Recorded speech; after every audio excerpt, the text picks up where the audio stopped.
அடுத்து அந்தியூர் செல்வராஜ் அந்தியூர் செல்வராஜ் வந்து திமுகவினுடைய துணை பொதுச் செயலாளர்கள்ல ஒருத்தர். திமுகவினுடைய துணை பொதுச் செயலாளர்கள்ல ஒருத்தர் பட்டியல் சமூகத்தை சேர்ந்தவரா இருக்கணும் அப்படிங்கிறது வந்து திமுகவினுடைய உட்கட்சி விதி.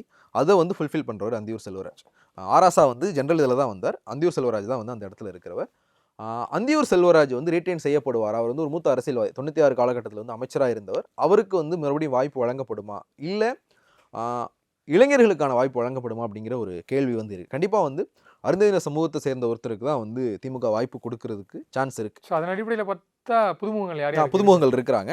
நீங்க கொங்கு மண்டலத்தில் வந்து கொங்கு மண்டலத்தை திமுக வந்து ஒரு கன்சர்னோட தான் பார்த்துக்கிட்டு இருக்கிறாங்க. ஸோ அந்த அடிப்படையில் பார்க்கும்போது அருந்ததியினர் சமூகத்தை சேர்ந்தவங்கள்லேயே 2 பேரினுடைய பெயர் வந்து அடிபடுது. ஒன்று வந்து சேலம் முன்னாள் மேயர் ரேகா பிரியதர்ஷினி. அதே மாதிரி வந்து 2019 இறுதியில் ஒரு ஊரக உள்ளாட்சி தேர்தல் நடந்தது இல்லையா? அதில் வந்து ரியான் ஒருத்தங்க கவுன்சிலராக ஒன்றிய கவுன்சிலராக வெற்றி பெற்றிருந்தாங்க. அவங்களும் வந்து அறிஞர் சமூகத்தை சேர்ந்தவங்க. அவங்க வந்து ஒரு திருநங்கையும் கூட. ரேகா பிரியதர்ஷினி இல்லைனா ரியா, இவங்க 2 பேர்த்துல ஒருத்தருக்கு வந்து அந்தியூர் செல்வராஜினுடைய இடத்துல வந்து வாய்ப்பு வழங்கப்படலாம். ஏன்னா ஒருவேளை வந்து கனிமொழி சோமு ரீட்டைன் செய்யப்படலை அப்படின்னா ஒரு பெண்ணின்ற அடிப்படையில் அந்த 2யுமே வந்து ஃபுல்ஃபில் பண்ணுற மாதிரியான ஒரு இடம் வந்து அந்தியூர் செல்வராஜ் இடத்துல ரேகா பிரியதர்ஷினிக்கோ ரியாவுக்கோ வந்து வாய்ப்பு வழங்கப்படும் அப்படிங்கிற ஒரு தகவல் வந்து இருக்குது. அதே மாதிரி